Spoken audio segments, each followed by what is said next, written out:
GetDoc basically is a platform that we build. We have a website and also mobile apps that actually help the patients to reach out to their doctors. They can basically search their nearby clinics, hospitals. They can select the doctors, from clinic doctors and also different specialists.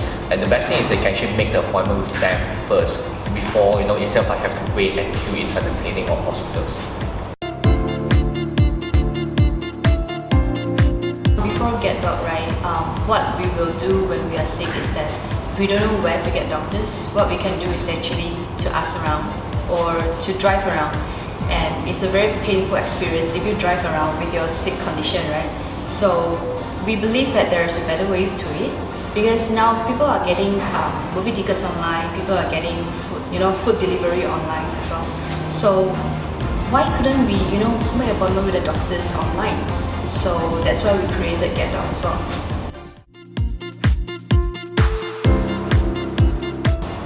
We are focusing on mass. Like what Chris said, right? From previous experiences, like when the patients wanted to know more about the doctors, right?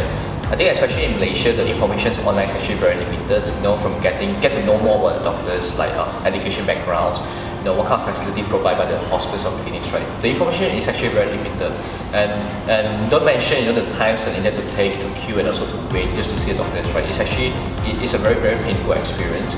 So by with GetDoc, the things that we wanted to solve, right? We wanted to empower the users with a lot of educations, and they can actually do that by going to our blog as well. So I think since the days that we launched, we have like easily more than 150 articles online. And the second thing, of course, we wanted to let them to actually make an appointment with them first before they actually go to the clinic or hospitals. So save the times of waiting and queuing, right? I think the times can be used on a lot of other stuff that will be benefited as well.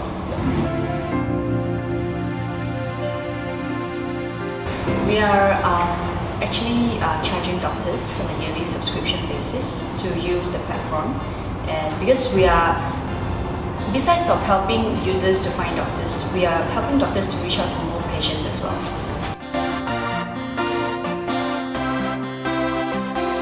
Live, we have really live for the past 3 weeks. Yeah, 3 weeks. Yeah, so it's available now on 3 platforms, which is our website, our Android mobile apps, and also iOS mobile apps. Yep.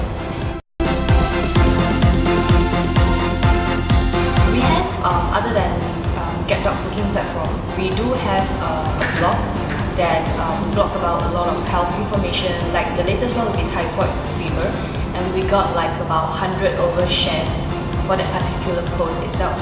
So what we want to give to all the users is that other than we provide a simple link platform when you're getting sick or something like that, we also want them to take care of their own health with all the information and knowledges of in the healthcare. Yeah, so this is one of the ways that we want to grow the community into. Yeah, I think besides the online approach that we do, blogging, social medias as well, we actually engage in a lot of offline events also.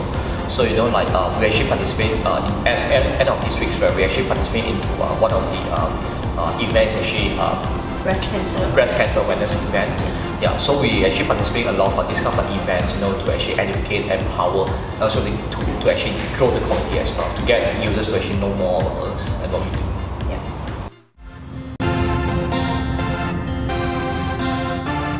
There's a lot of things.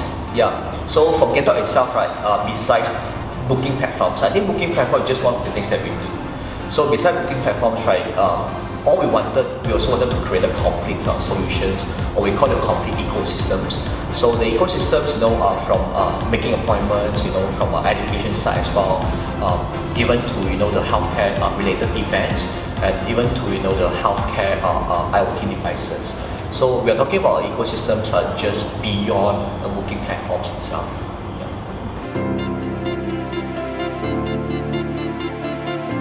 There'll be quite a lot of things. We already have a lot of planning in the pipeline. So like what Jerry said, we want to create a whole ecosystem. So we wouldn't stop at just the booking platform itself, but we will expand into a lot of things in the healthcare system. Yep. So besides the expansion of the other services and solutions, and also we actually expand into different countries as well. So we'll be going to we will be launched in both Malaysia and Singapore itself. We're going into Myanmar soon, and also the next country that we plan to go in is Thailand and also Indonesia. And besides that, our healthcare IoT products is actually selling in Apple Store in Myanmar as well. Yeah. So there will be many exciting things actually coming to the pictures now. Yeah.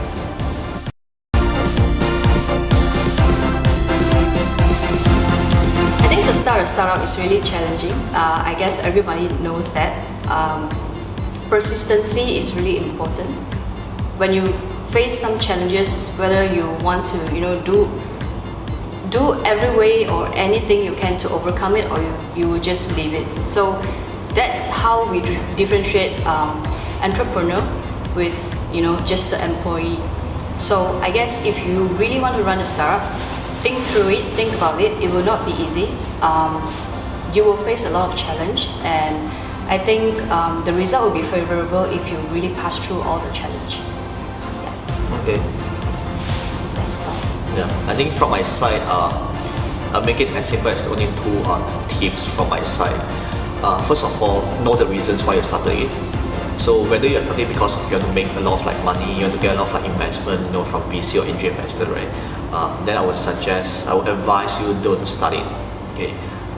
It's not a simple, or I would say smooth journey as what you heard from the media, I suppose.